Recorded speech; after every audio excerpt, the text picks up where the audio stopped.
అందరికీ హాయ్ అండి. చూసారా ఎదురుగుండా ఏమున్నాయో? మంకీస్. అదేనండి కోతులు. ఈరోజు మాకు చుక్కలు చూపించినాయి. అసలు తలుపు తీసి బయటకు కూడా రాకమునిపే పొద్దున్నే 7ంటికి వచ్చి కూర్చున్నాయండి. చూసారా ఎలా తింటుందో? పక్కన వాళ్ళు పాపం పెట్టుకున్నారండి, కండలు ఎండబెట్టారు, వాటిని తీసుకొచ్చి తినేస్తున్నాయి.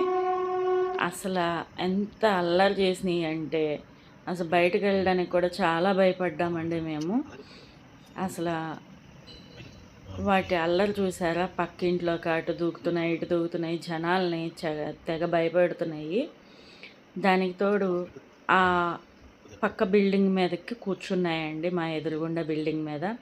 మేము వెళ్ళి ఏంటి రాడ్ కానీ ఎయిట్ పెట్టి సౌండ్లు చేసి ఇచ్చేసినా కూడా మాకేంట్లే, మాకు ఇవన్నీ అలవాటే అన్నట్టుగా చూస్తున్నాయండి.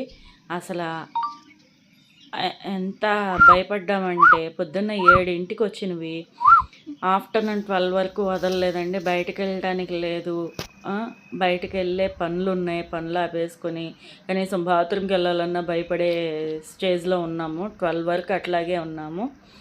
సో 12 ఆఫ్టర్ అవి వెళ్ళిపోయినాయండి. ఆ ఇంట్లోకి వెళ్తున్నాయి చూసారా? ఆ ఇంట్లో ఒక ఇద్దరు పెద్దవాళ్ళు ఉన్నారండి, వాళ్ళు కూడా భయపడే ఉంటారు. దానికి తోడు అసలు చెట్ల మీద ఎట్లా ఎగురుతున్నాయంటే కిచకిచ అంటూ దాని నుంచి ఆ కింద ఒక కుక్క ఉందండి, దాని మీదకి 3 కలిపి ఎట్లా పోట్లాడినట్టు ఎగురుతున్నాయండి. అది కోతి చేష్టలు అంటారు కదా, అది నేను స్వయంగా ఈరోజు చూశాను. ఎంత అల్లరి చేసినాయో.